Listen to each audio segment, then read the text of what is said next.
Bom dia, esse evento faz parte das atividades da Universidade Aberta de Brasília, da Universidade Aberta do Brasil, da Universidade de Brasília.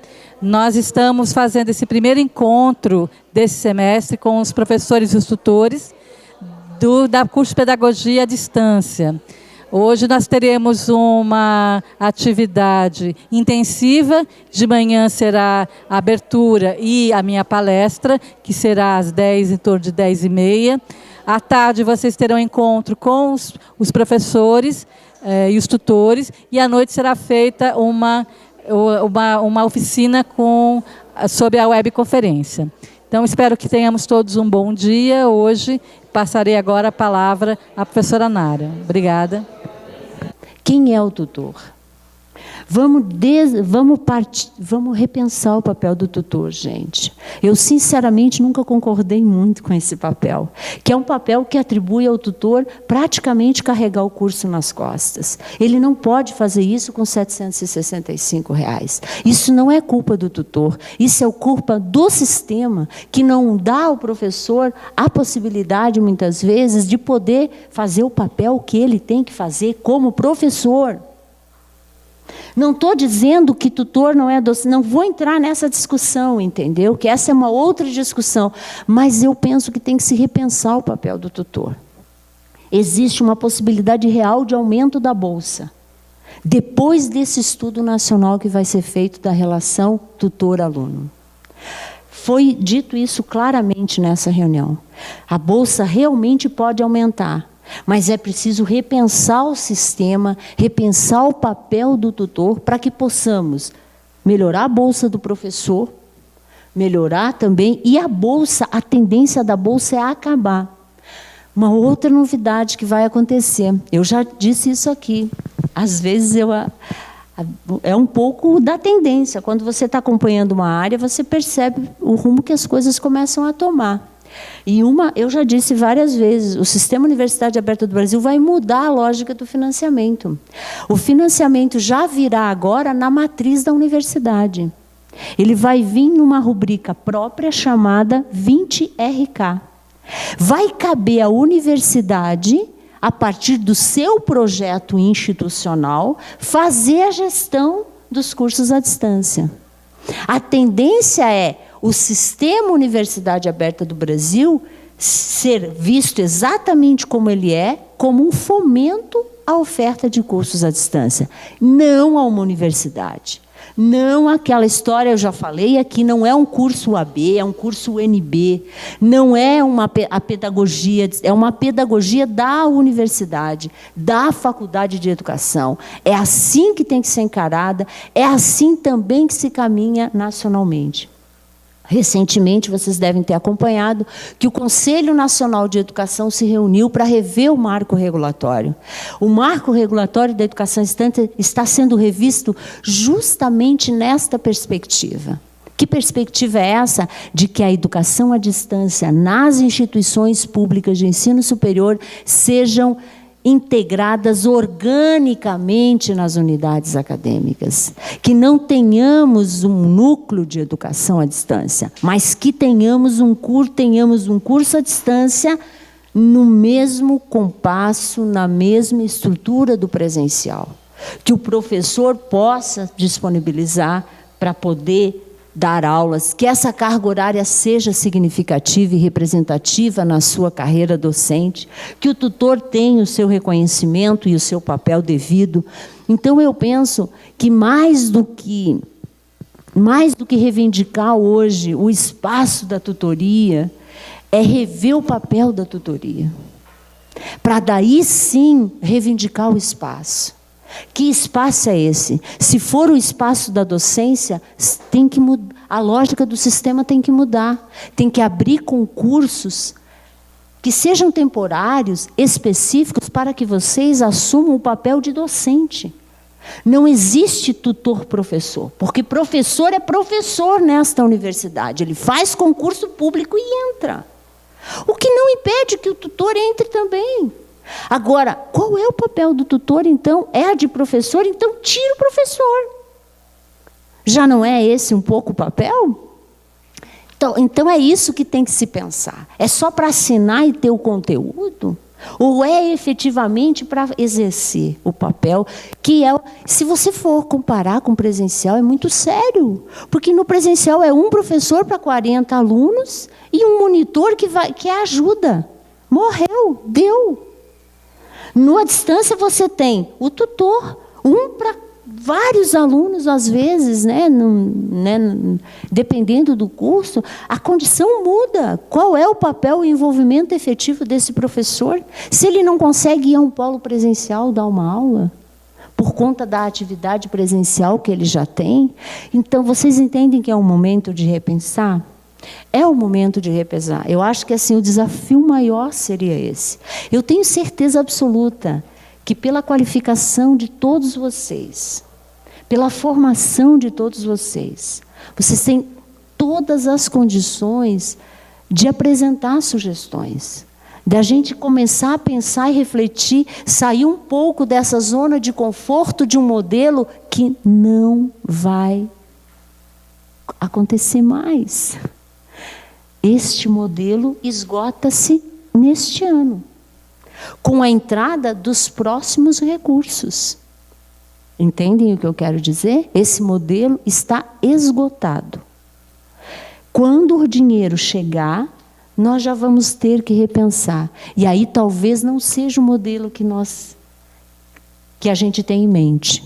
Talvez seja o modelo do que está vindo de cima para baixo, com um corte muito forte, em que tudo aquilo que a gente acredita, que tem a ver com qualidade, que tem a ver com fazer um curso diferenciado, que tem a ver, inclusive, com outras questões internas mesmo, vão por água abaixo. Então, é preciso da participação de vocês. Eu queria convocá-los, para além de chegar aqui nesse dia de reflexão, conversar um pouco sobre isso. Ou sabe, colocar para fora o que está pensando mesmo. E fazer uma reflexão muito crítica também. Não só uma reflexão contra ou a favor, mas uma reflexão crítica do seu próprio papel. Qual tem sido o meu papel? O que é que efetivamente eu tenho feito? Porque não vai mais adiantar brigar para dizer, eu ganho pouco pelo que faço. Por que eu faço? E por que eu ganho pouco? Infelizmente, assim, não querendo jogar muita coisa, mas tem coisas boas também. Posso falar de coisas boas? Ótimo. Então, essa é uma conjuntura e foi mais uma provocação. Do ponto de vista institucional e do ponto de vista do curso em si, nós temos uma condição muito interessante acontecendo também. Nós também estamos sendo provocados a mudar o jeito. Desde que eu assumi a diretoria de ensino de graduação à distância e, por consequência, a coordenação do Sistema Universidade Aberta do Brasil, que já estava comigo antes e eu continuei com ela, nós temos trabalhado numa perspectiva de mudar um pouco o rumo, a lógica. E eu tenho feito um trabalho muito interessante de visitar as unidades acadêmicas a partir dos diretores das unidades acadêmicas dos institutos, para dizer, a educação à distância existe. Ela funciona assim, assim, assim. Ela precisa ser vista como um curso da sua unidade acadêmica e não como um curso UAB. E nesse processo eu não tirei férias, nem em dezembro, nem em janeiro, e visitei várias unidades acadêmicas, estive com muitos diretores. E a CAPES, nesse período, entre dezembro e agora, lançou 2 editais bastante significativos. Estes, sim, com recurso. E esses são bacanas. E podem ter um impacto muito bom sobre o trabalho de vocês. Principalmente o edital de inovação pedagógica, inovação tecnológica e inovação em gestão. Vou falar primeiro do primeiro edital.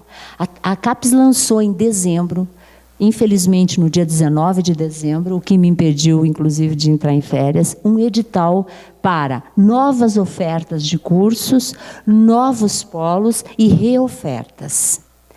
Esse edital, com recurso, é claro, foi aberto para que as instituições pudessem apresentar novas propostas. Numa conta que a CAPES fez de que, assim, se o Sistema Universidade Aberta do Brasil foi criado para, basicamente, formação de professores em serviço, atendendo a Política Nacional de Formação de Professores, ele teria que ter 50% de ofertas em licenciaturas. E os outros 50% em especializações e outros. Eu fiz o que pude, num período em que não havia diretores nas unidades acadêmicas, mas nós conseguimos colocar mais 2 cursos à distância de licenciatura, um de Física e um de Química, e vamos entrar com administração, curso de administração, bacharelado, e vamos entrar com mais de 12 especializações. Em filosofia para o ensino médio, em sociologia para o ensino médio, vamos entrar com gestão pública municipal, gestão em saúde, junto com a Faculdade de Saúde. Enfim, nós vamos entrar com 3.960 novos alunos no Sistema OAB. Digo isso por quê? Porque, na verdade, a UNB entrou na UAB em 2005. De lá para cá, não entrou mais nenhum curso. Só houve demandada. De fato, nós não temos nem 2.000 alunos. Nós não temos nem 1.500 alunos. O próprio curso de pedagogia hoje tem pouquíssimos alunos. Porque teve-se evasão, não houve novas entradas. Então, qual é a tendência? O que a gente teve que fazer? A gente teve que refazer essa conta, senão o próprio sistema acabaria dentro da Universidade de Brasília. O que não é a intenção, é de dar oportunidade para quem quiser, e puder e tiver condições. Então, nós tivemos um aumento bastante significativo, e nas especializações, que nós só tínhamos uma, a gente aumentou aí em mais de 12 especializações. Eu considerei um movimento interessante. Fiquei satisfeita com o movimento, porque foi um movimento que eu fiz a partir, não da coordenação de um curso, mas a partir de uma unidade acadêmica, o que eu acho que foi extremamente positivo. Fiquei feliz com isso, de ter sido a partir da unidade. Foi a unidade acadêmica, foi o diretor que disse quem, inclusive, iria coordenar o processo junto comigo, e não foi aquela coisa de ser as mesmas. Eu achei um processo aberto. Então, esse, ok, vamos ver o que vai acontecer. Já entrarão numa lógica diferente por parte do governo, inclusive de financiamento, o que não é o caso com quem está em andamento. Outro fato foi o segundo edital, que a CAPES lançou, que na verdade encerraria dia 6, agora sexta-feira, e nós conseguimos prorrogar até a próxima sexta-feira, né? Que edital é esse? Esse é um edital muito legal, porque é um edital que dá a cada universidade a possibilidade de apresentar 4 projetos, num contexto de sendo um institucional. Este edital, ele prevê 2 milhões de reais para cada universidade. Esse recurso tem, não vai ser recurso a ser buscado. E neste edital tem para custeio, contratação de terceirizados e equipamento, que é algo que há muito tempo a CAPES não financia. Na verdade, é 20% do orçamento para equipamento, mas já dá aí para a gente uma possibilidade de um recurso para equipamento. Eu fiz o mesmo movimento, passei para todas as unidades acadêmicas, conversei com os diretores e disse, apresentem projetos. E o edital é muito legal, porque ele permite que você possa prever inovação pedagógica, pensar sistemas diferentes, pensar metodologias diferenciadas, inovação tecnológica, criar materiais diferenciados, isso com financiamento. E na digestão, criar sistemas de avaliação, de acompanhamento, tudo isso com base na apresentação do projeto, que é privilegiar o presencial e a distância. O argumento do edital é a portaria 4.059, que diz que 20% de todos os cursos presenciais podem ser à distância. Então, ele vem numa convergência, no meu entendimento, junto à unidade acadêmica. Ele vem para que a gente repense o modelo. e comece a olhar aquela disciplina que a gente está preparando com recurso público para a distância para ser levada para o presencial. E a gente comece a inovar, principalmente nas disciplinas de serviço e em outras tantas. Então, é um edital que abre possibilidade. A gente chamou todos os diretores, os coordenadores dos cursos, sentou enquanto um comitê gestor e cada curso apresentou a sua proposta para a gente, dizendo, eu gostaria de inovar nisso, eu estou pedindo isso, com projeto e com orçamento. Então, vem coisa nova por aí, o que é muito legal. E esse é um recurso que está garantido, não teremos que barganhar, e assim que a CAPES, até setembro, outubro, ele vai ser julgado, a gente já vai começar a implementar isso a partir desse ano, a partir do segundo semestre, por conta da própria burocracia interna. Então, temos isso de novo também. Então, do cenário nacional eu passei, do cenário institucional é esse. Do cenário local agora, que é o último pontinho que eu vou abordar. Também estamos avançando. Eu já tinha uma abertura muito grande com a professora Carmenísia, porque a professora Carmenísia é uma pessoa da área, né? Eu nunca tive nenhuma dificuldade em trabalhar. Assim como também não estou tendo com a professora Lívia. Fui recebida pela professora Lívia, explicamos a ela o que vem a ser o sistema, convocamos a professora Lídia a olhar para a Lívia, desculpe, a olhar para a educação à distância e perceber a educação à distância como uma aliada, inclusive, para os processos presenciais. A professora Raquel também, com o fato da professora Raquel assumir, também é uma mudança, né? Também a Raquel também vai ter o jeito dela de fazer as coisas, assim como a Ruth tinha o jeito dela de fazer. Mas são as mudanças justamente que fazem com que a gente cresça. Então, assim, eu senti a professora Lívia bastante receptiva, tenho conversado com ela, com a professora Vívia, e tive uma grande oportunidade de, no final do ano, no colegiado, apresentar um pouco do Sistema Universidade Aberta do Brasil e das possibilidades, para sensibilizar o corpo docente em relação a um processo de mudança que se descortina agora aqui na Faculdade de Educação. Então, é um pouco isso que está acontecendo. Eu, como sempre, falo um pouquinho demais, mas eu acho que são informações que talvez vocês não tivessem de outra pessoa, que não fosse por mim, até pela conjuntura. Desejar, assim, um bom trabalho, desejar boa sorte, agradecer a paciência, agradecer a tolerância com os atrasos, com as dificuldades, muitas vezes com a falta de informação, pedir também cooperação e colaboração e dizer assim, vocês são pessoas que estão, eu vejo assim, pessoas que estão há muito tempo junto, há muito tempo. Isso é muito legal. Há um vínculo estabelecido aqui, emocional, profissional, pessoal, um vínculo importante. Que esse vínculo fique mais forte agora e que vocês ajudem a gente a mudar isso e assim, vamos mostrar que essa pedagogia pode ser diferente a partir, inclusive, da participação de vocês. Contamos com todos vocês, a Diretoria de Ensino de Graduação à Distância está à disposição, aberta, naquilo que eu posso ajudar, eu ajudo, tanto professores quanto tutores. Sejam sempre muito bem-vindos, portas muito abertas para vocês. Desejo sorte, sucesso, um ano cheio de coisa boa, né? Apesar das dificuldades, vamos buscar aí formas de a gente superar isso juntos e dizer que a gente é parceiro, né? No contexto de mudar e de fazer as coisas darem certo. Tá bom? Eu agradeço de coração a oportunidade de falar e obrigada, viu, Raquel, pelo convite. E vou me ausentar porque eu estou como decana interina. E estou com uma agenda lá, está todo mundo de férias, sobrou para mim, né? Eu vou lá, então, despachar, tem uma certa... Não vou ficar, infelizmente, para acompanhá-los, tá bom? Até porque estou trabalhando lá, tá bom? Obrigada a todos, obrigada, Raquel.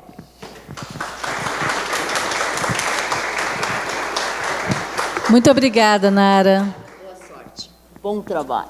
Obrigada. Parabéns. Aceita uma água, um café? Não, obrigada, já vou me embora. Tá certo. Obrigada. Muito obrigada. Bom, agora eu vou passar... antes de eu fazer a minha apresentação e minha fala inicial, eu tenho uma estudante do curso de Sociologia que ela está fazendo uma pesquisa sobre a tutoria, a precarização dessa função. E eu vou chamá-la para poder aplicar um questionário para vocês. Vocês sintam-se à vontade, né, para responder ou não, tá? Olá, cadê a Rebeca?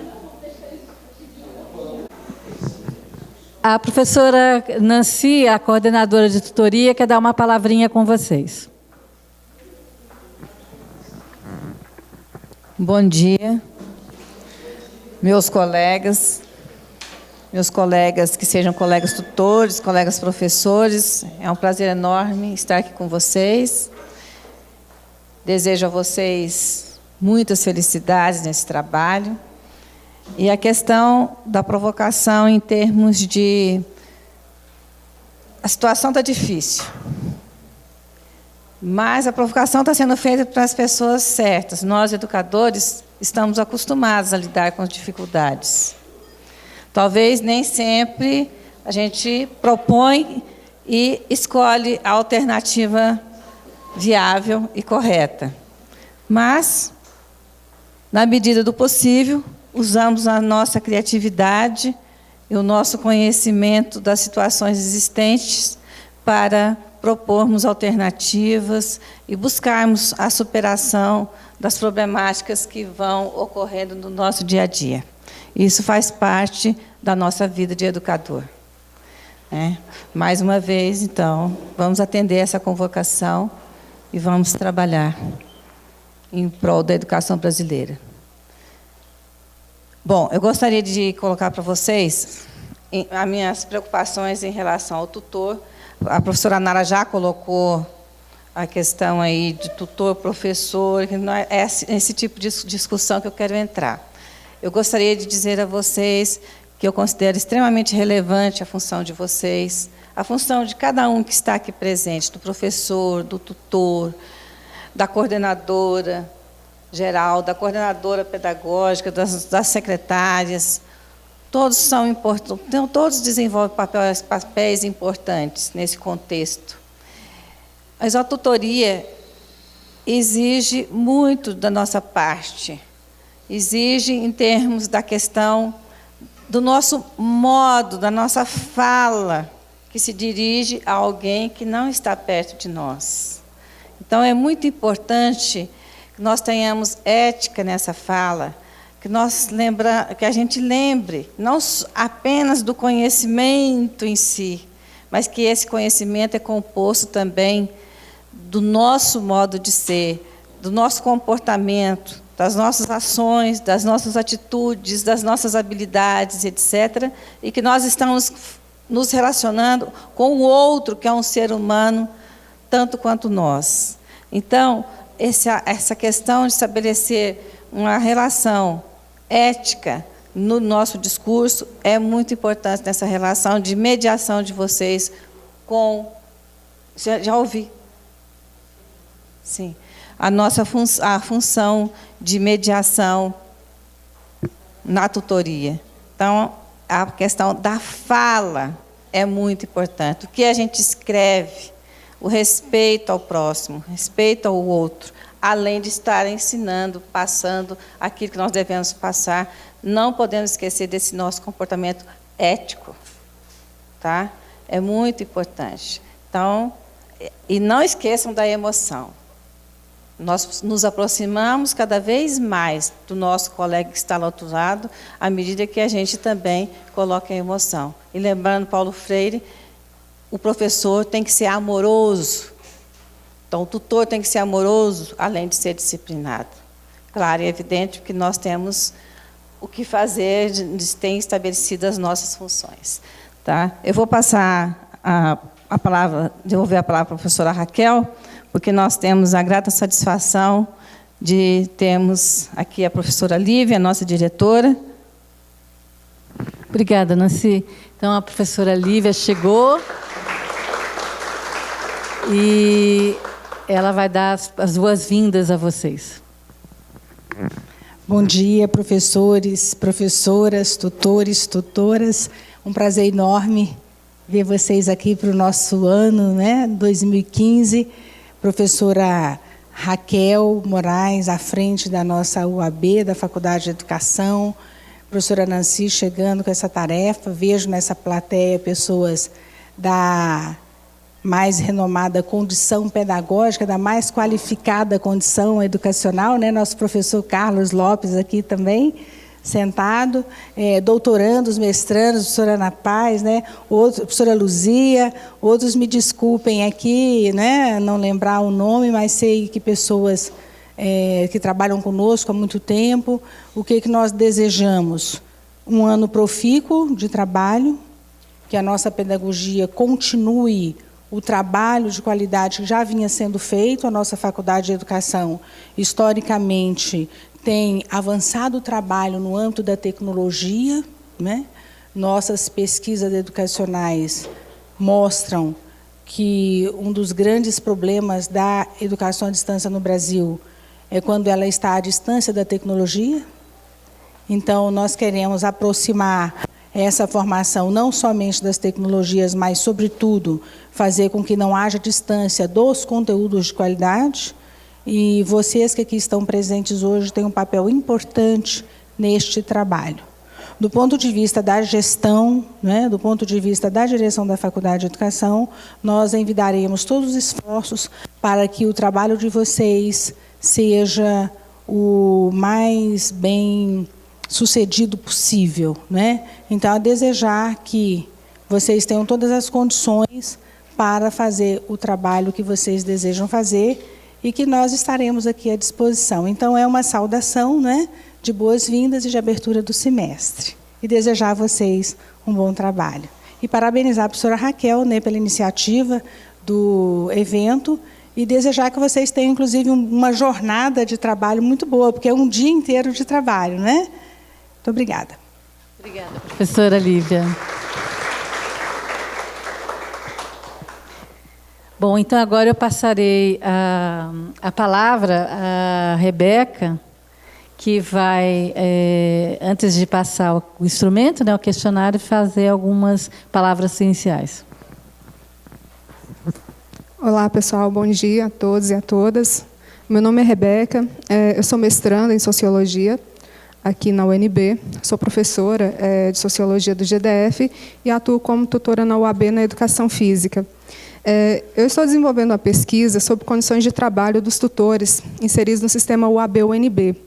E estou contando com a colaboração da professora Raquel nessa pesquisa, que ela participou da minha banca de qualificação e tudo, mas eu entendo que ela é muito mais uma co-orientadora, tamanha a contribuição, né, dela para o meu trabalho. E hoje eu vim aqui para pedir a colaboração de vocês para responder o meu questionário, porque esse questionário eu pretendo, então, apontar algumas características sobre condições precárias no trabalho na educação à distância. E também esse questionário ele visa tentar traçar um perfil, né, do tutor, né, da UAB, porque ainda não existe nenhum trabalho nesse sentido. Então, eu gostaria de pedir vocês, né, se vocês pudessem colaborar com a minha pesquisa para que respondessem esse questionário, que eu julgo que é muito importante, porque há um silêncio absoluto em relação a essa atividade que vem sendo desenvolvida no país inteiro. Não se fala em tutor, se é assim, né, não, né? Então, esse é o objetivo, e muito obrigada já, antecipadamente a todos, e obrigada, professora Raquel, também pela oportunidade. Então, eu vou liberar, né, a Rebeca. Tá ok.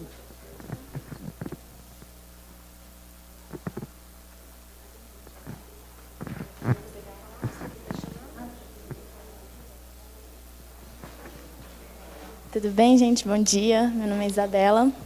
E eu só queria falar sobre algumas questões, duas questõezinhas que estão com um probleminha. Não é um problema, na verdade. Assim, a questão 7, ela pergunta qual é a sua experiência como tutora à distância. E se essa for a sua primeira experiência, provavelmente algumas questões você não vai conseguir responder. E aí eu peço que você, na que você não conseguiu responder, marque um X no número da questão, para a gente saber que você leu, mas que você não conseguiu responder. Todo mundo ouviu?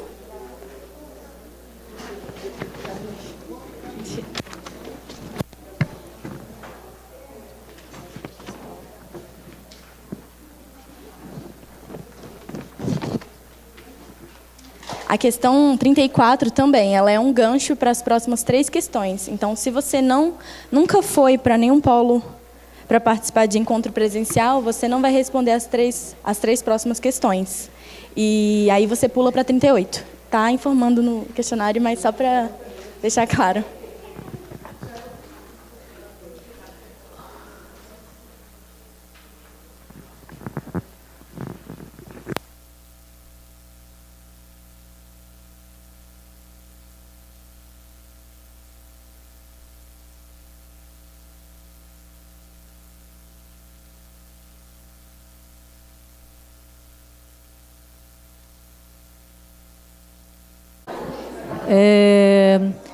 Se todos já entregaram, agradeço, né, a participação de vocês.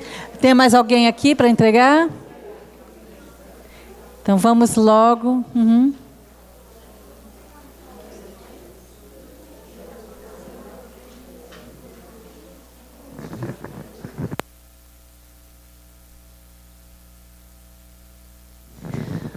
Bom, como não tem mais ninguém para entregar, muito obrigada, Rebeca e equipe, pela participação. Eu acho que essa atividade, nossos tutores já começaram a refletir sobre o que iremos falar agora. Vocês estão convidados também a participar dessa nossa apresentação, caso queiram, tá? Então, vou passar agora a outra parte, que é a minha fala, a minha palestra. Eu vou trabalhar com vocês, espero que 40 minutos, 45 no máximo, com esse tema que está aí na tela, educação, trabalho e novas tecnologias. Na educação à distância, uma reflexão. Inicialmente, eu apresentei esse trabalho no grupo de estudos e pesquisas História, Sociedade e Educação, STED-BR. Eu faço parte desse grupo de pesquisa, coordenado pelos professores da Unicamp, Dermeval Saviani e José Claudineu Lombardi, que foi o ano passado em uma jornada e um encontro nacional no Maranhão, em Caxias do Sul. E estava na mesa também o Gaudêncio Frigoto. Esse trabalho foi uma reflexão que eu tenho vindo fazendo já há algum tempo e culminou nesse texto que eu vou apresentar a vocês. Então, delimitando o campo, né, a educação tem um papel crucial na chamada sociedade tecnológica. De fato, é unicamente por meio da educação que teremos condições, enquanto indivíduos, de compreender, de se situar na sociedade contemporânea, enquanto cidadãos copartícipes e responsáveis. Gilberto Lacerda e eu escrevemos esse texto num livro, né, que foi publicado em 2003, e nós consideramos que a educação ela é fundamental, não diria que é o determinante único, mas ela é fundamental que nós teríamos condições pela educação, né, dessa sociedade tecnológica. E a formação ela é originária do termo alemão Bildung, que significa a formação do indivíduo, que em economia industrial, essa palavra para Frigoto é sinônimo de qualificação do trabalhador. Então, a formação ela é sinônimo para a economia industrial de qualificação do trabalhador.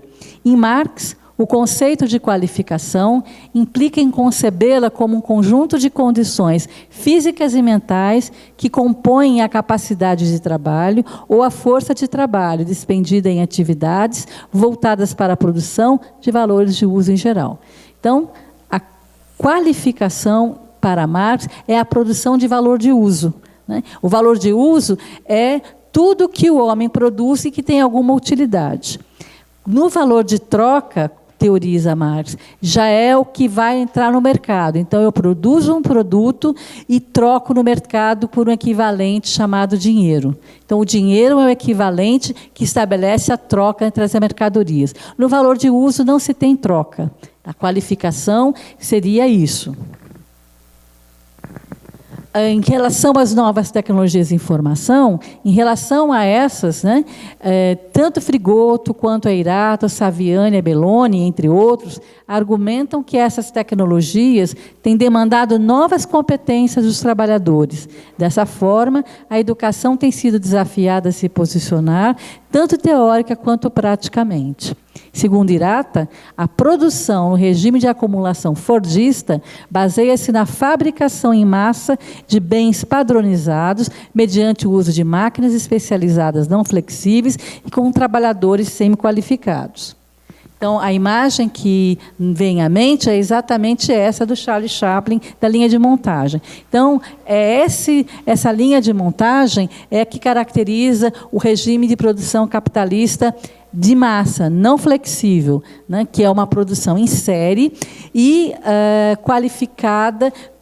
Em termos de qualificação, cada trabalhador tem apenas uma especialização. Então, ele faz apenas o que ele é formado para fazer. Nessa imagem, apenas apertar parafuso, né? Ou cada um faz apenas a função que lhe cabe. Já no modo de produção flexível, que é o capitalismo que nós estamos vivendo, é resultante das inovações tecnológicas, da descentralização e da abertura ao mercado internacional no contexto da globalização do capitalismo. Essa flexibilidade levaria a um retorno de um tipo de trabalho artesanal, qualificado e em cooperação entre management, funcionários multifuncionais. A imagem, né, que a gente apresenta é essa do modelo flexível baseado na automação. O modelo da competência é oposto ao da qualificação, segundo Irata, que implica um compromisso pós-terrorista, onde os trabalhadores são levados a um novo modo de organização do trabalho, a uma participação na gestão da produção, a um trabalho em equipe e ao envolvimento maior nas estratégias de competitividade da empresa, sem ter necessariamente uma compensação em termos salariais. Já a qualificação estaria diretamente relacionada ao modelo aumento fordista, onde para cada tarefa se requer uma especialização. Crítica ao modelo da competência. No entanto, para Frigoto, tanto Habermas como Hoff desconsideram a dimensão ontológica do trabalho, que em Marx constitui a essência humana, pois é pelo trabalho, pela produção da vida material, que o homem se constitui como sujeito histórico. Para Marx, o modo de produção da vida material condiciona o processo de vida social, política e intelectual. Não é a consciência dos homens que determina o seu ser, é o seu ser social que determina a sua consciência. Já o toyotismo, né, para Antunes, caracteriza-se pelo trabalho cooperativo em equipe, onde a falta de demarcação de tarefas demanda uma qualificação polivalente e multifuncional. No entanto, a produção flexível, típica do Estado neoliberal, exige conhecimentos e atitudes diferentes das qualificações referidas pelas organizações fordistas americanas e toyotistas japonesas, pois essas ainda são fragmentadas e controladas. Então, sinteticamente, o que acontece? São dois momentos no modo de produção. No início, depois da Segunda Guerra Mundial, até os anos 70, nós tínhamos o modo de produção do capitalismo em série e em massa, que demandava uma qualificação especialista, modo de qualificação taylorista para o trabalhador, né? E já depois dos anos 70, com a crise do capitalismo, do modo de produção fordista, nós temos então o quê? Um modelo toyotista, que é o japonês, e pós-fordista, que são os americanos, e que demandam uma qualificação no modo da competência. E o que significa esse modo de competência? Em educação vai ser competências e habilidades. Logo, o modelo da competência ele é fragmentado, né? Os críticos colocam que ele é fragmentado, e é uma formação polivalente, ou seja, o trabalhador ele faz de tudo um pouco. Ele trabalha em equipe e ele trabalha em ilhas de trabalho. Na educação, é que nós vamos ver daqui a pouco, tá? Como é que isso se traduz na educação à distância. Mas, em termos de trabalho, de um modo em geral, são essas as características da qualificação do trabalhador. Então, repetindo, no modo de produção dos anos 30 até os anos 70, no mundo, tá? 40 até 70, nós temos o modo de formação, que é o modelo taylorista-fordista.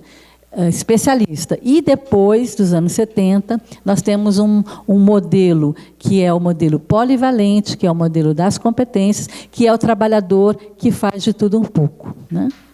E que dois modelos, eles são fragmentados, eles geram a alienação. A alienação significa o não pertencimento. Então, o trabalhador, ele não se reconhece naquele trabalho que ele faz.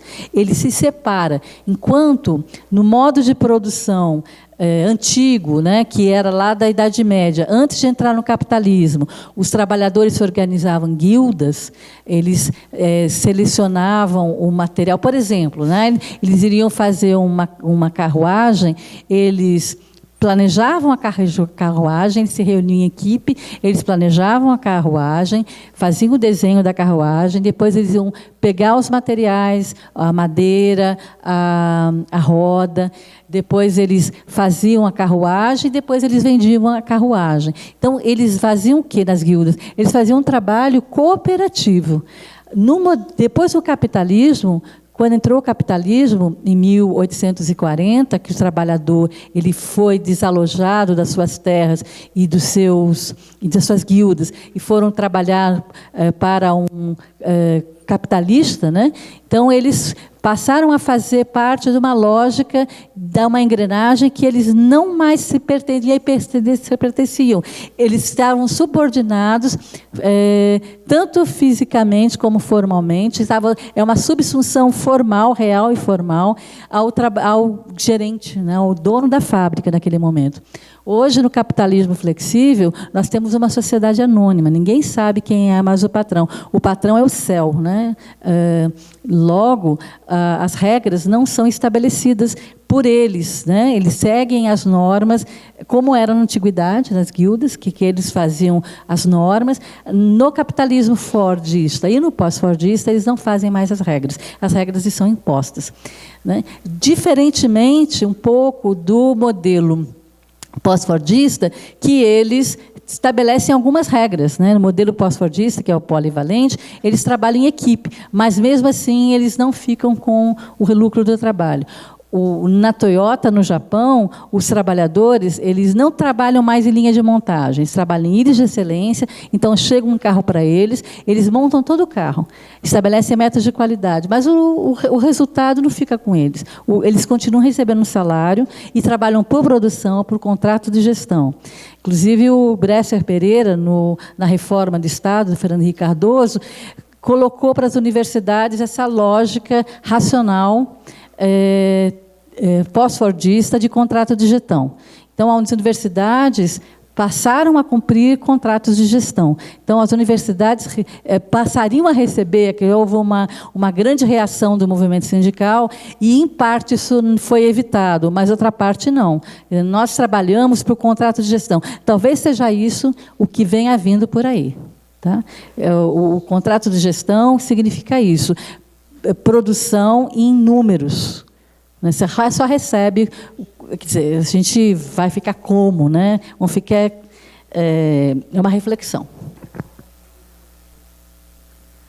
Assim, o trabalhador pós-fordista do modo de produção flexível, de acordo com Antunes, com a qual concordamos, encontra-se alienado, ou seja, ele não é mais dono do seu produto, né? Ele não tem mais, ele não recebe mais, quando ele vende, ele não recebe mais o todo do valor, né? O que é o valor? Para Marx, o valor ele tem duas dimensões: o valor de uso, né, e o valor de troca. O valor de uso é a utilidade da mercadoria, e o valor de troca ele é estabelecido pelo mercado. Então, no valor, quando a sociedade é capitalista, ela prima pelo valor de troca. Então, as coisas aparecem com uma grande coleção de mercadorias e a gente só compra aquilo que a gente tem condições de comprar. Alguns críticos colocam que nós vivemos na sociedade do espetáculo, onde a imagem vale mais do que o que se tem, né? Então, a imagem aparece ser mais importante do que aquilo que se tem. Então, as pessoas elas passam a aparecer, a se preocupar com a aparência, quando, no fundo, elas não têm nada. Então, como é que se traduz isso na educação à distância? Segundo Belloni, há 2 modelos de educação à distância. O primeiro deles está ligado ao modelo taylorista-fordista de educação, onde a educação à distância é entendida como um processo industrial de trabalho. Nessa perspectiva, sua estrutura é determinada pelos seguintes princípios: racionalização, divisão do trabalho e produção em massa, acrescido de crescente mecanização e automação. Essa lógica de massa vai evidenciar-se na oferta de educação, universalização do ensino fundamental e depois do secundário, e nas estratégias, grandes unidades, planejamento centralizado, otimização dos recursos.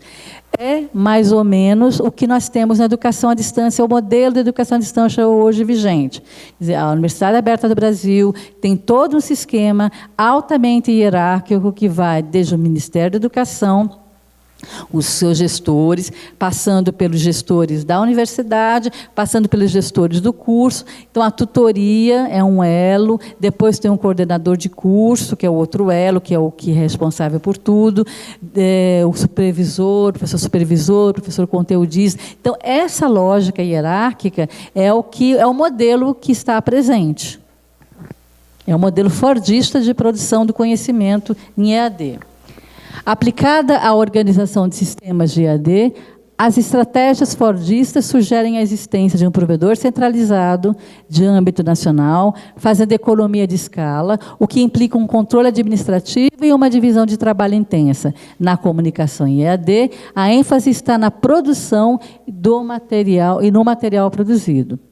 Já o modelo pós-fordista, que é o que nós não temos, segundo Blandin, que sinaliza algumas competências necessárias aos profissionais de educação que deverão desenvolver competências em 4 grandes áreas: cultura técnica em audiovisual e informática, competência da comunicação, capacidade de trabalhar com método, capacidade de capitalizar seus saberes e experiências.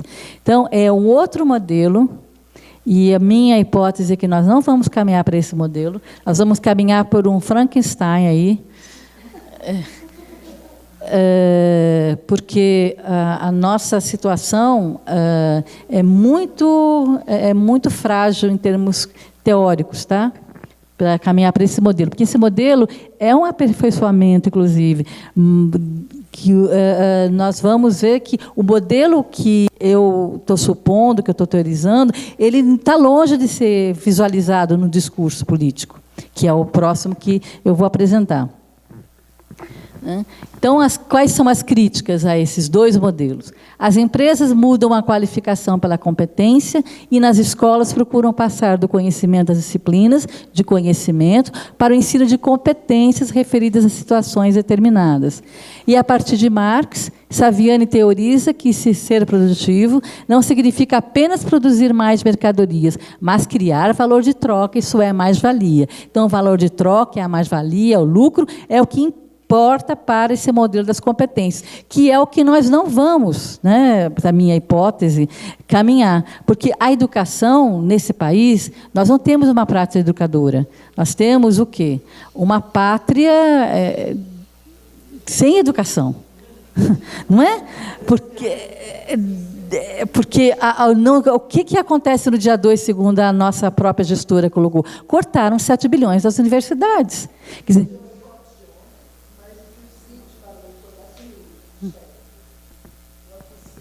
está gravando, tá?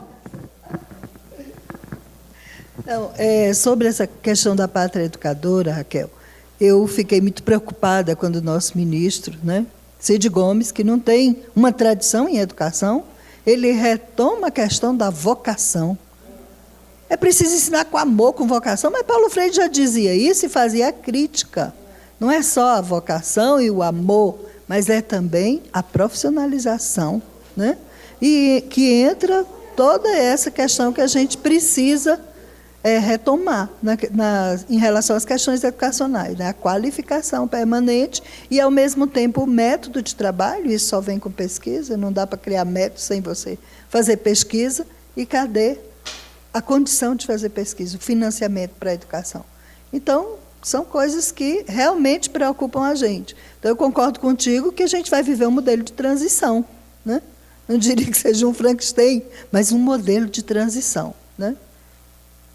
A que ponto, retomo também a fala da professora Nara, quando ela fala que nós temos desafios, né? E o desafio é cada um de nós contribuir com as nossas reflexões também. Como que a gente avança se o Estado, por um lado, não permite esse avanço e, ao mesmo tempo, nos é cobrado uma qualidade na oferta do curso? A gente viu também que a fala da Faculdade de Educação tem uma tradição de qualidade em EAD. Então, esses são desafios para a gente pensar no conjunto. Obrigada.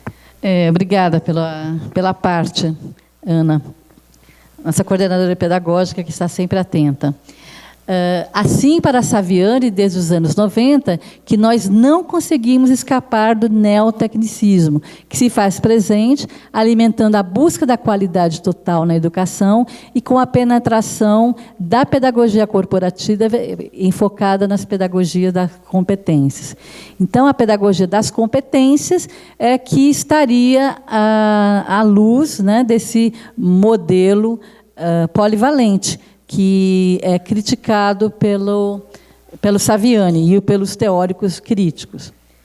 Uma proposição contra-hegemônica, né? Então, apesar de Belloni teorizar que são dois os modelos de EAD, fordista e pós-fordista, propomos a inclusão de um terceiro modelo teórico para análise da relação educação e trabalho, que é o modelo da politecnia ou da educação omnilateral, tal como pensado pela concepção marxista de educação, por ser essa teoria fazer parte do trabalho parte do cabedal teórico da educação na perspectiva contra-hegemônica. Nessa perspectiva, né, da tradição marxista, ela tem como pressuposto o processo de construção de uma outra sociedade, onde o trabalho é concebido como um princípio educativo. Sobre as novas tecnologias, Saviani argumenta que o que estamos vivendo na atualidade é a transferência das funções intelectuais para as máquinas, autômatos, colocando como desafio a necessidade de uma maior qualificação da classe trabalhadora, dada que suas funções intelectuais estão sendo absorvidas pelos autômatos, pelos robôs. Para Frigoto, a politecnia implica na superação da fragmentação, utilitarismo e na unidade de teoria e prática.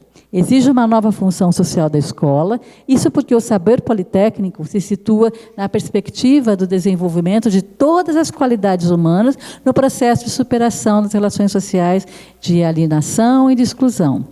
A qualificação demandada nessa nova etapa para Saviani requer a universalização da escola unitária, que desenvolva aos máximos as potencialidades do indivíduo, que é a formação unilateral, conduzindo-os ao desabrochar pleno de suas faculdades espirituais e intelectuais, em oposição ao mercado capitalista de produção. Então, nós temos um terceiro modelo, que seria que tem poucas experiências no mundo sobre esse terceiro modelo, mas trabalhar com os princípios científicos e tecnológicos, a união do pensar e do fazer, que implicaria na formação dos professores, trabalhar com os conteúdos e, de certa forma, fazendo a interligação da teoria com a prática. Então, seria uma escola interligada com o mundo, uma educação superior, ou ligada ligada com o mundo do trabalho, ou seja, os professores trabalhariam já em oficinas com os professores, enfim, seria uma outra educação, né? Então, nós teríamos uma gestão democrática, participativa, as escolas seriam voltadas também ao ambiente de trabalho. Não haveria hiato entre formação, depois conclui, depois aplicação, seria completamente integrada já essa educação.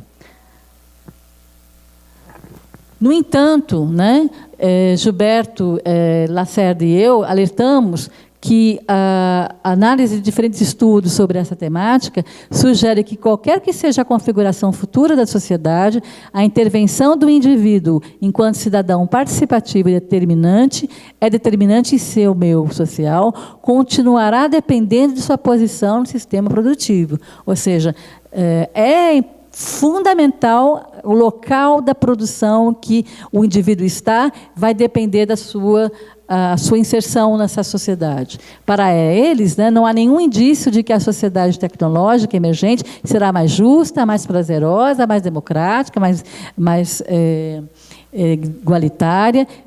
Pelo contrário, né, o que nós temos no horizonte hoje, tanto no Brasil quanto no mundo, são conflitos, são desigualdades, são arroxos salariais, são violências, né? Então, é esse cenário que nós estamos vivendo e mergulhados. Desde 2008, 2007, 2008, que nós estamos vivendo a crise da crise do capital.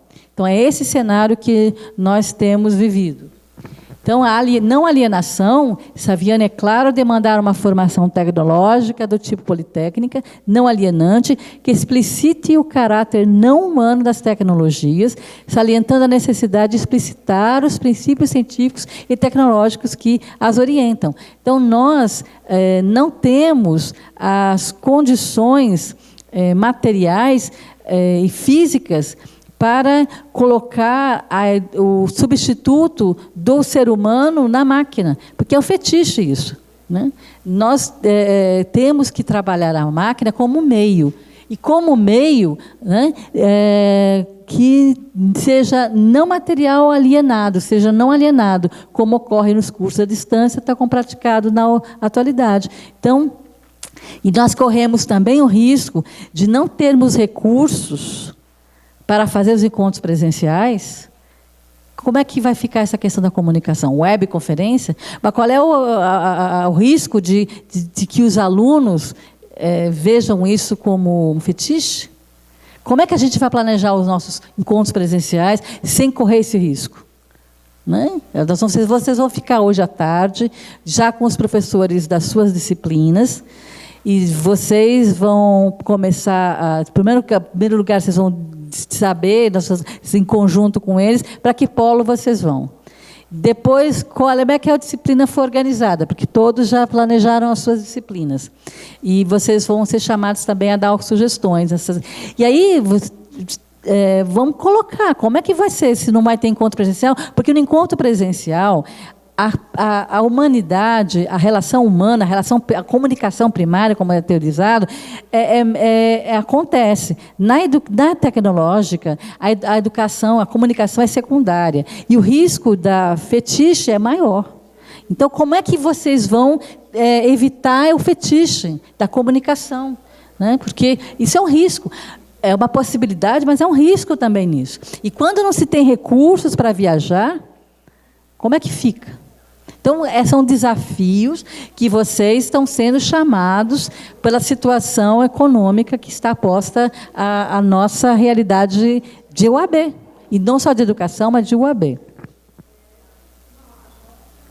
Considerações finais para a gente fazer um debate, para dar a palavra também a vocês e a todos que queiram, professores inclusive. Conforme argumentam Lacerda e Moraes, no capitalismo em crise, a produção e a posse do conhecimento torna-se determinante no grande tabuleiro de xadrez mundial. Marxistas e pós-modernos disputam sua apropriação e difusão. Porque nós estamos vivendo na chamada sociedade do conhecimento. Tá? Isso é um fato. Enquanto os pós-modernos, como Lyotard, Defendem que a ciência é feita por dissensos, é um jogo de linguagem onde vence o mais capaz de produzir algo rentável, competitivo e protegido por patentes. Os marxistas argumentam que o conhecimento é intrinsecamente não apropriável, pois tem por base o trabalho social. Porque são duas forças que nós estamos vivendo nesse momento. Os marxistas colocam que o conhecimento é não apropriável, porque faz parte da produção do trabalho social, e os pós-modernos. De acordo com Matelar, que foi diretor da Unesco, a referência ao termo sociedade da informação aparece subrepticiamente nos organismos multilaterais internacionais após a década de 70. Em 75, a Organização de Cooperação e de Desenvolvimento para o Comércio, a CDE, estreia a noção, e em 79 usa o termo como palavra-chave em programa experimental, Forecasting and Assessment in the Field of Science and Technology, FAST, que se inicia oficialmente em 80. No campo das ideias, esses organismos, incluindo o Banco Mundial, aderem ao debate do lado dos pós-industriais e pós-modernos. Lembra que nós estamos no mundo de um cenário pós-fordista, pós-taylorista. Tá? Entre as evidências se encontra o documento publicado em 2003, Lifelong Learning in the Global Knowledge Economy, em português, Aprendizagem Permanente na Economia Global do Conhecimento. O Banco Mundial desenvolveu uma metodologia de avaliação do conhecimento, por meio do qual se elabora os índices da economia do conhecimento. O CAN consiste em 81 variáveis estruturais, quantitativas e qualitativas para 132 países, que servem para avaliar sua performance nos 4 pilares da economia da informação, a saber: 1. Incentivos econômicos e regime institucional. 2. Educação. 3. Inovação. 4. Tecnologias da informação e comunicação. As variáveis são normalizadas em uma escala de 0 a 10, relativas aos outros países no grupo de comparação. Então, esse é o cenário da economia do conhecimento. Então, os de cor verde, que são os Estados Unidos, o Canadá, a Austrália, o oeste da Europa, estão no KEI, né, que é Knowledge Economy Information, de 8 a 10. Depois, o vermelho, que é o pior, que é a África e aí uma parte do Oriente Médio, são de 0 a 2. E o restante está acima de 2 e entre 6 e 8, né? O verde claro. Então, essa é a distribuição do índice de conhecimento no mundo. Então, vejam só como é que esses organismos internacionais tratam e como é que aparece a educação, porque ela é um pilar. A educação é um pilar. E como é que se traduz? Então, esses índices são como? Crescimento anual do PIB, quais são os indicadores? Crescimento anual do PIB, índice de desenvolvimento humano, barreiras tarifárias e não tarifárias, qualidade regulatória, aplicação da lei, pesquisadora, comenta aí a educação, pesquisadores em P&D por 1 milhão de habitantes, artigos técnicos e científicos publicados por 1 milhão. Quer dizer, a gente na pós-graduação tem que cumprir esse. Se não publish or perish. Publica ou vai perecer. Né? Por causa disso daí. Nós somos forçados a isso daí. E a língua é inglês. Né? Patentes concedidas por 1 milhão de habitantes, porque patente é o conhecimento. Índice de alfabetização percentual acima de 15 anos, matrículas totais no 2º grau, matrículas totais no 3º grau, telefone, as TICs, telefones por 1.000 habitantes, computadores e internet. Quer dizer, todos esses quesitos é que formam aquele mapa. Tá? Esse mapa aí, tá? Então, para DUPAS, a propriedade industrial, regulada por um meio rígido de controle de utilização de marcas e patentes, é um dos pilares do sistema de acumulação capitalista global.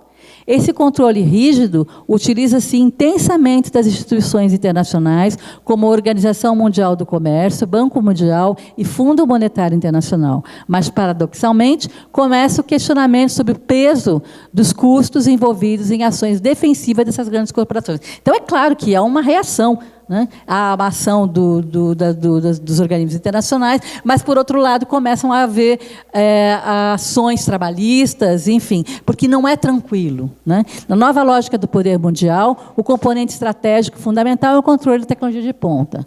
Então, essa é a questão básica hoje. Problematizando o conhecimento elaborado por meio das tecnologias, nós argumentamos, e aí, né, eu escrevo isso, que a tecnologia é fruto do trabalho humano. Nela está contida a síntese do trabalho objetivado, transposto para as máquinas.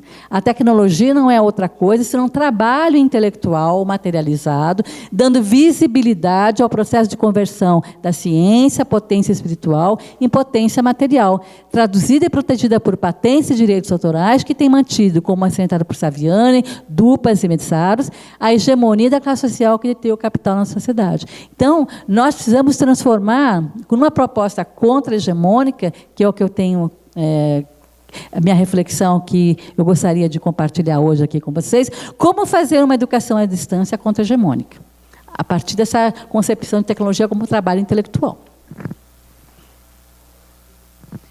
A produção do conhecimento, portanto, não é neutra. Envolve o dispêndio de um trabalho situado no tempo e no espaço, onde seus produtores ocupam uma posição de classe. A política tem assinalado, contudo, o benefício daqueles que detêm o poder econômico e geopolítico. Saviani tem razão quando postula que o dominado não se liberta se ele não vier a dominar aquilo que os dominantes dominam. Então, dominar o que os dominantes dominam é condição de libertação. Então, se nós vivemos a sociedade do conhecimento, nós temos que trabalhar o conhecimento com os nossos alunos, sim. Tá? Então, como trabalhar esse conhecimento? Né? Então, essa é a reflexão que eu gostaria de conversar com vocês. Então, uma formação politécnica, unilateral, onde as coisas estão não em hierarquia, mas em rede, né? Uma rede neural. Está vendo? A educação, o trabalho, humana. Esse desenho é o que eu visualizo da nossa atuação na educação à distância. Alguns questionamentos finais. Então, qual é o sentido que a relação educação e tecnologia tem nos programas ministeriais? A presença das tecnologias é para mediar ou para aligerar, tornando mais rápida a formação e precarizando o trabalho docente dos envolvidos, professores e tutores. Precarizando. A formação, por sua vez, é no sentido de desabrochar das forças essenciais humanas, tal composto por Marx, ou a fragmentação, dividindo o ser humano em competências e habilidades genéricas para um trabalhador polivalente, demandado pelo capital, ora flexibilizado. Nós vimos que o que quer o Banco Mundial é exatamente o trabalho polivalente. Então, essa é a questão que eu coloco para grata pela atenção. E estamos agora abertos às críticas, aos comentários de vocês, e vamos então agora passar, nós estamos fazendo a filmagem, porque os coordenadores de polo e os tutores presenciais que deveriam estar presentes não estão presentes. Essa sala, inclusive, não tem acesso à internet, então nós vamos fazer a filmagem para colocar no site da FE, passar o link para esses coordenadores e fazer uma mídia e passar para eles, né, onde vocês vão trabalhar. Então, eu peço, por favor, que aqueles que queiram fazer perguntas, que façam no microfone, que aí depois eu vou responder também pelo microfone para poder ser registrado. Tá? Obrigada.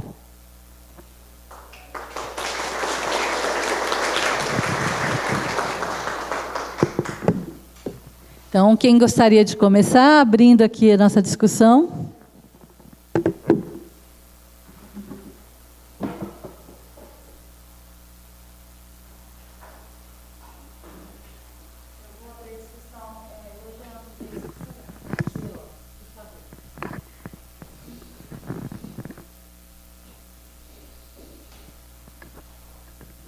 Eu gostaria de elogiar o texto, excelente, sua autoria, realmente muito interessante, citações sobre Saviani, e falar que o papel do professor e do tutor na educação de qualidade, realmente tem que haver o compromisso e uma dedicação porque se não houver a educação de qualidade, não haverá realmente a transformação social e a libertação, até porque simplesmente ensinar algum conteúdo não significa que vá transformar a vida da pessoa.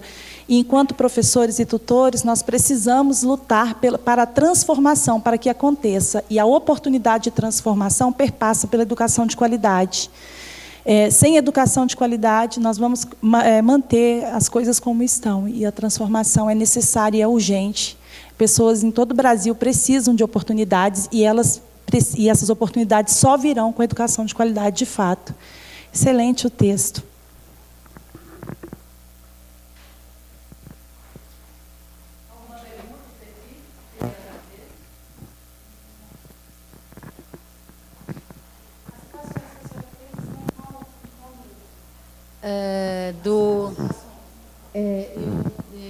Tenho a referência, depois eu passo para vocês esse texto, tá? Depois eu compartilho o meu texto para vocês, porque eu passei para as nossas coordenadoras pedagógicas e tutoria, e aí nós vamos colocar no ambiente, assim que vocês forem cadastrados, né, no Moodle, eu vou compartilhar com vocês tanto os slides quanto os textos, tá? Não se preocupem, não.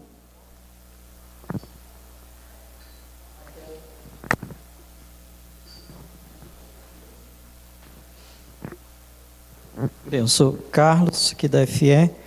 Eu queria só retomar a fala da professora Nara, mas fazendo uma relação com a abordagem muito bem colocada por ambas, né, em relação a esse cenário mais geral, que se nós não pensarmos o modelo virá de cima para baixo. Então, assim, como toda ação contra-hegemônica, ela tem uma relação direta, não só com o pensamento, mas com a consciência, mas efetivamente com a ação concreta, é necessário então pensar essa ação concreta, do ponto de vista aliado, é lógico, com a nossa consciência. Porque se a gente não tiver consciência do rumo que a gente quer construir, de nada adianta. Então, essa consciência também ela tem que ser construída, né? Ela não é assim. Ou seja, enquanto nós temos uma realidade de que em muitos sindicatos, às vezes, tem acordos coletivos em que o número a mais de estudantes no presencial vira algo que agrega algum valor na sua remuneração, isso principalmente em relação às instituições particulares de ensino. No caso da EAD, muitos sindicatos se omitem. Então, você pode ter aí 100 alunos à distância e o sindicato não diz nada. Mas se você tem 100 alunos no presencial, o sindicato faz um acordo coletivo e diz, olha, tanto você vai ter uma... Então, me parece que essa luta contra-hegemônica, a gente tem que mobilizar várias frentes. Um é o nível da nossa ação mais coletiva no nosso sindicato. Seja nós aqui que somos professores, que temos sindicatos professores, no caso, nós que temos a ADUMB, temos o ANDE, nosso sindicato nacional, né? Acho que esse é o primeiro aspecto. O segundo aspecto é do ponto de vista, sim, desse processo nosso de consciência. Acho que a agenda que a Raquel organizou foi muito bem pensada para esse momento, porque ela traz algo que faz com que a gente pense o que está ocorrendo. Nos últimos anos, e principalmente nesse ano, eu nunca vi tanta propaganda de instituição particular de ensino fazendo alusão à distância. Quer dizer, é um bom negócio a educação à distância no Brasil, né? Então, mas me parece que em relação a nós, enquanto instituição pública, e essa agenda que a Raquel colocou, é muito oportuna, porque abre esse espaço da crítica, porque nenhuma instituição particular a gente tem essa oportunidade, ou quem vive, quem experiencia, de dizer, diga o que é que vocês pensam do nosso modelo. Nenhuma, eu não conheço. Em primeiro lugar, as pessoas têm receio, porque se falarem, né, são inimigas do modelo. Então, os inimigos do modelo têm um encaminhamento, é a demissão. No caso, nós estamos numa instituição pública. Então, como o próprio Paulo Freire coloca, a dimensão do silenciamento serve para a dominação, mas nós estamos num espaço público em que esse silenciamento ele tem que ser desabrochado para que a fala se abra.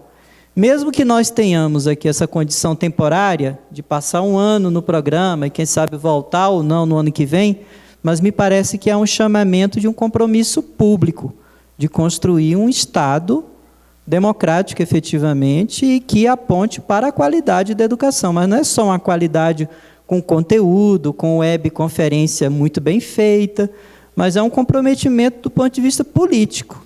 Então, acho que a primeira sinalização muito bem colocada na agenda é esse comprometimento que nos é chamado e que nos chama também a enfrentar esse momento de crise do ponto de vista da ação, tanto na frente política, quanto na frente do ponto de vista pedagógico. Então, e essa frente propriamente pedagógica, aí nós vamos ter que pensar qual vai ser a combinação contraditória ou não entre a ação que nós queremos desempenhar, sendo professores muito bons, comprometidos, resolvendo ou preenchendo certas lacunas do sistema, e a ação efetiva para repercutir em algum nível do sistema. Então, me parece que a reflexão da Raquel, que traz, junto com a da professora Nara, nos apresenta também e nos provoca a pensar a nossa agenda aqui, da pedagogia, do ponto de vista desse ano, desses enfrentamentos. Porque depois daqui, nós vamos para as nossas disciplinas, né? Então, vamos com a consciência do cenário, das dificuldades que nós temos, mas, efetivamente, qual é a agenda que a gente vai construir? Então, a gente tem algumas alternativas. Uma é essa alternativa vir por espontaneidade. Essa é a mais arriscada, né? Então, qual é a nossa agenda contra-hegemônica do ponto de vista do conteúdo que nós vamos apontar? Então, me parece que a Raquel sinaliza com esse terceiro modelo que tem que ser pensado do ponto de vista assim, da gente pensar as implicações disso. Por exemplo, é de fato alterar e inverter esse modelo que hoje se exige, que se tem, a figura do professor supervisor e a figura do professor tutor? Tudo bem. Do ponto de vista pedagógico, a gente consegue até apresentar uma ótima configuração, mas ela não é só aí que deve incidir a revisão do modelo, que tem também a ver com as nossas relações de trabalho. É continuar com o modelo de bolsista ou é um modelo de contratação via como servidor público do Estado? Ou vai se fazer o que se faz no Estado de São Paulo com a Universidade Virtual do Estado de São Paulo, a Univesp, que alguns brincam chama Univespero, né? Que é o modelo de contratação como seletista. Então, parece-me que tem essas questões que a gente tem que pensar, e a UNB e a Faculdade de Educação, com todo esse cenário que se tem, fazer esse protagonismo, porque eu acredito que nós temos, vou usar uma linguagem de mercado, um diferencial significativo enquanto faculdade de educação. E aproveitar esse espaço, né? Se vai repercutir no nível da consciência, e essa consciência vai levar a uma ação, a gente tem que começar de algum ponto. Ou, se não começar, continuar, né? Que é essa trajetória que a gente está tendo aqui.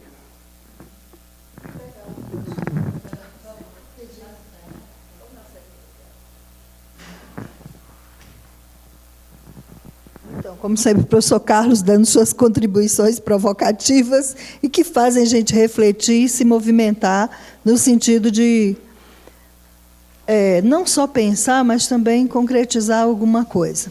Ontem a gente mandou, juntamente com mais aquele manual de orientações, que, na verdade, isso é um conjunto de... nós temos muitos professores novos agora assumindo como docentes, pelo modelo UAB, né? Uma parte de docentes da FE, né? E uma parte de docentes que são docentes UAB. E já temos essa, vamos dizer, essa configuração que é preciso ser analisada, do ponto de vista institucional mesmo, eu penso, né? Mas temos uma outra coisa. Nós mandamos uma mensagem ontem pedindo aos professores para, tendo em vista que nós não vamos ter o primeiro encontro, que seria esse primeiro encontro onde a gente cria o vínculo, cria o elo com o aluno, dá as boas-vindas, faz o acolhimento para o início do semestre, a gente não vai ser possível esse primeiro encontro. Então, a gente pede uma videoaula que traga essas questões do acolhimento, que dê as orientações, que incentive o aluno a estudar, que remeta o aluno à leitura do seu guia da disciplina, que faça tudo isso. Até agora, a adesão de professores tem sido pouca. Nós colocamos que seria, primeiro, desejável a videoaula. Agora, nós queremos que ela seja efetivamente feita. Então, alguns professores já elaboraram suas videoaulas e já estão, inclusive, no ambiente. Para esse, eu quero parabenizar, mas a adesão é pouquíssima ainda. Para os demais, eu já estou pedindo formalmente, né?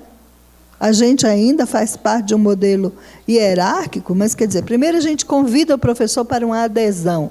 Depois, a gente diz para o professor precisa fazer e tem que fazer. A videoaula, ela é uma das, né, ferramentas que a gente tem que utilizar, gente, agora, a meu ver.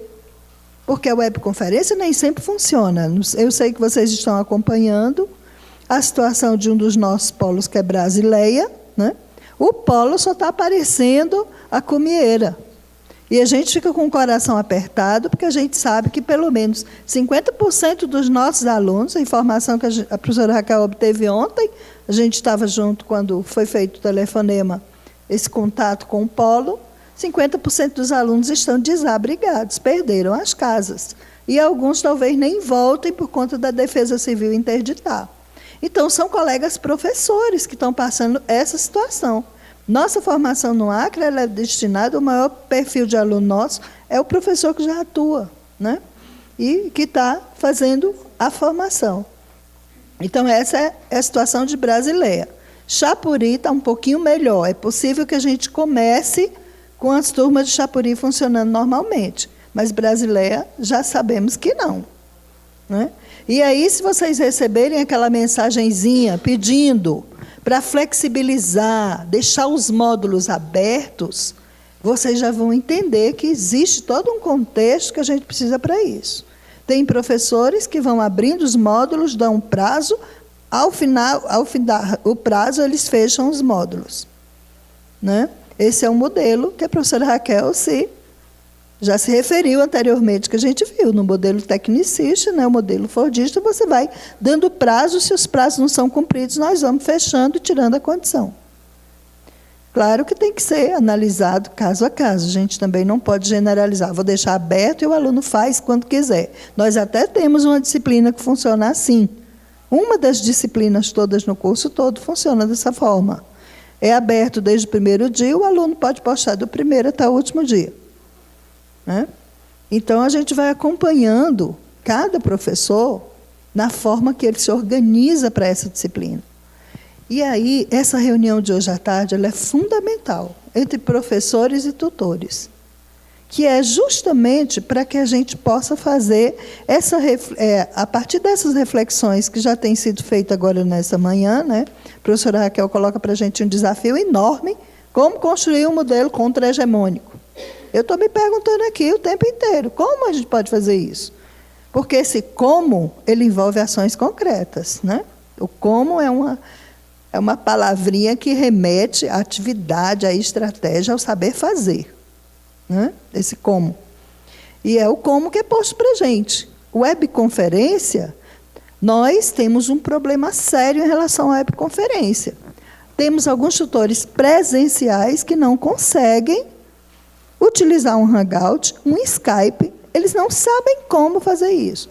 E nós tínhamos nos preparado para que a Sandra, que nos dá o suporte tecnológico, pudesse receber nossos tutores presenciais e trabalhar com eles no sentido de ensinar coisas básicas, vamos dizer, no mundo de comunicação como a gente trabalha hoje. Não vai ser possível porque os tutores presenciais não vieram. Então, a webconferência ela funciona aqui, mas lá a recepção, como é que é dada? Como é que acontece? Ou ocorre porque a internet não está boa, está intermitente, a banda não é larga o suficiente, não é uma banda boa, vamos dizer assim. E eles têm dificuldade intermitente a internet. Ou quando tem internet, o próprio tutor falta qualificação para utilizar essa recepção de web. Então, se vamos fazer o encontro presencial, a gente ainda acha que vai fazer um presencial, né, Raquel? Nós estamos nos planejando e vamos deixar vocês atentos, porque a gente agora não tem um prazo com antecedência tão grande para dizer a vocês qual vai ser a época. Nós vamos rever esses prazos em comunicação com os polos. Quando a gente, não é a gente quem estabelece, a gente consulta os polos para saber em que período eles podem fazer o encontro presencial, porque os polos atendem a mais de uma faculdade. Então, nós vamos rever essa questão para poder planejar o nosso encontro presencial, que será um nesse semestre. A gente tem tentado, batalhado para que sejam 2 encontros. Geralmente, um no início, para dar esse acolhimento, essas boas-vindas, essa orientação para o aluno, e um mais ao final, para avaliar, um encontro mais avaliativo. Então, agora o que nós teremos será um encontro, um encontro só. As webconferências, então, hoje à noite, a gente vai trabalhar em cima dessa web. Possibilidade, o Moodle já traz, uma das ferramentas do Moodle seria para nos facilitar esse tipo de coisa. Não funciona bem. Não tem funcionado ainda. Então, nós temos ou a webconferência, e aí ela vai mostrar alguns tipos de programas que a gente pode usar para fazer essa web. O chat também, você tem que se qualificar para saber, para o chat funcionar bem. Um chat onde todo mundo quer falar ao mesmo tempo, ele não rende, em termos pedagógicos, em termos de aprendizagem do conteúdo de discussão, ele não rende. Então, tem que se qualificar também para o uso do chat. Então, são coisas assim que a gente está pensando e que hoje à tarde a gente vai dar continuidade. Eu já estou aproveitando e já entrando nesse aspecto aí, porque eu sei que alguns de vocês trabalham, uns vão vir de manhã, outros vão vir à tarde, e aí o ideal é que a gente já saia deste dia de hoje com os polos determinados, qual tutor que vai trabalhar em cada polo. Para quê? Porque nós não temos tempo. Nossa aula começa dia 9. Dia 9, prédio, entre aspas, o ambiente virtual tem que estar pronto. Vocês inseridos no ambiente, professores e tutores. E também vem aí a questão do ateste das bolsas. Então, os professores não podem deixar... Ana, vou fazer essa reunião daqui a 10 dias. Não, professor, daqui a 10 dias o seu tutor não recebe a bolsa. Então, tem que ser urgentemente entrar em contato com os tutores e já determinar os polos, de comum acordo com eles, onde vão utilizar. Tem, mas aí eu já estou vendo a possibilidade do pessoal que não vem.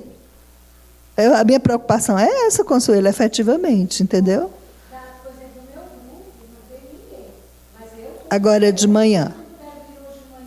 Virão à tarde. Eu também tenho essa esperança até a hora que ela não se concretiza.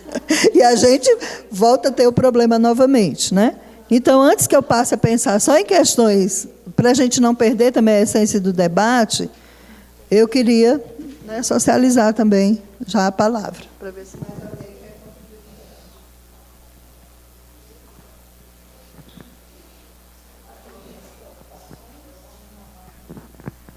contribuir. Oi, bom dia a todos. Eu sou a Alessandra Lisboa, eu sou tutora do curso, já tem algum tempo. E, assim,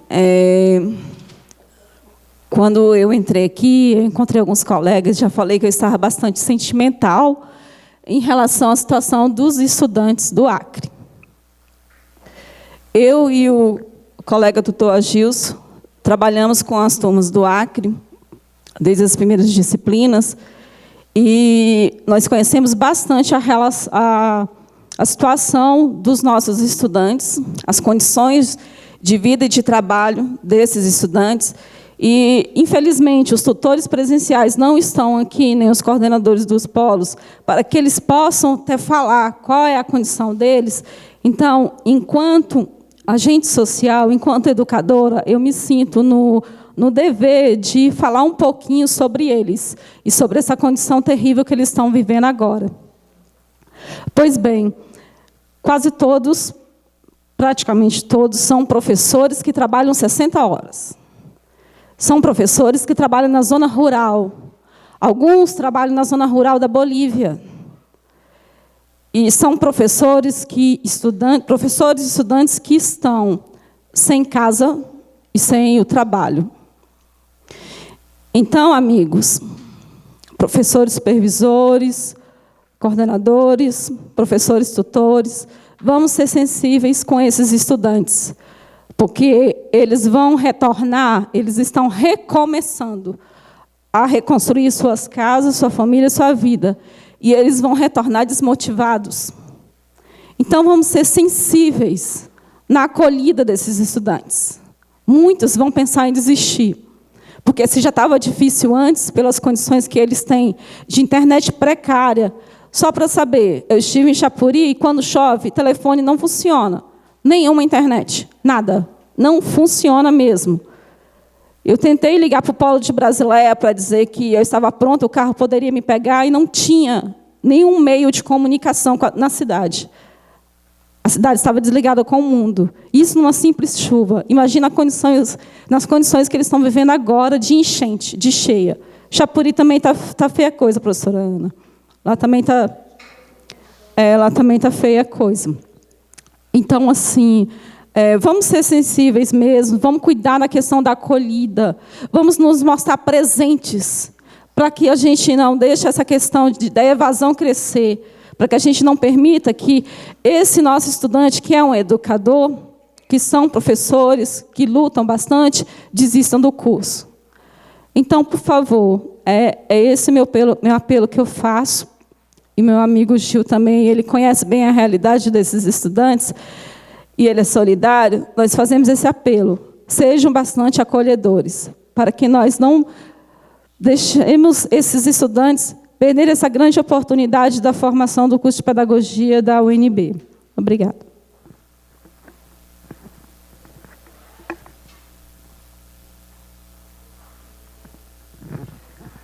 Bom, eu gostaria de destacar a questão que foi coincidente, né, que é a questão levantada pela tutora, a primeira que abriu a palavra, que é a questão da qualidade, e a palavra do Carlos, que é a questão da qualidade. E, ouvindo agora as opiniões, eu vejo assim que a qualidade não é aquela qualidade total, como critica o Demirval Saviani, o Gaudêncio Frigoto e tantos outros. A qualidade social implica não só no conhecimento, mas também nessa acolhida sensível e humana que nós, professores, docentes, sob qualquer rótulo, né, dos modelos, temos que ter para o ser humano que estamos no ato de ensinar. Então, a qualidade sensível, humana, ela também é uma questão a ser levada em conta, porque, senão, o conhecimento ele vai ser o quê? Um conhecimento memórico, um conhecimento apenas intelectual, e não um conhecimento da formação omnilateral. Quando a palavra omnilateral, ela significa o quê? Não um conjunto de competências e habilidades, como coloca o modelo pós-fordista, que é centrado na competência, mas a formação do ser humano como um todo, sobretudo naquilo que o Marx coloca, dos sentimentos físicos e morais, porque é uma questão moral, ética, a relação com o outro, né?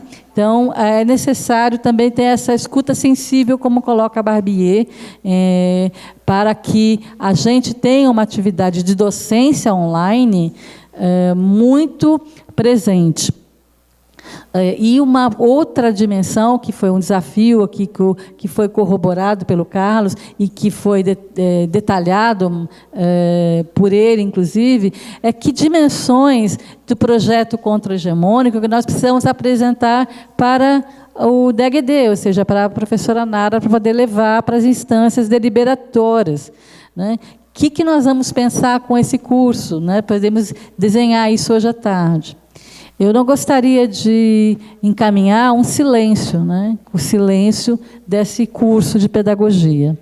Nós, atualmente, estamos com 300 alunos matriculados oficialmente nesse curso. Frequentando mesmo, nós temos em torno de 200. Nós temos a UAB 3, que vai se formar esse ano.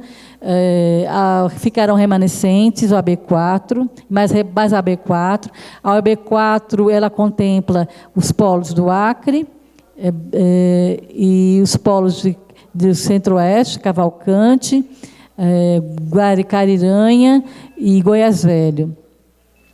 E, enfim, nós teremos aí 7 polos para administrar até 2018, mais ou menos, 17, 18.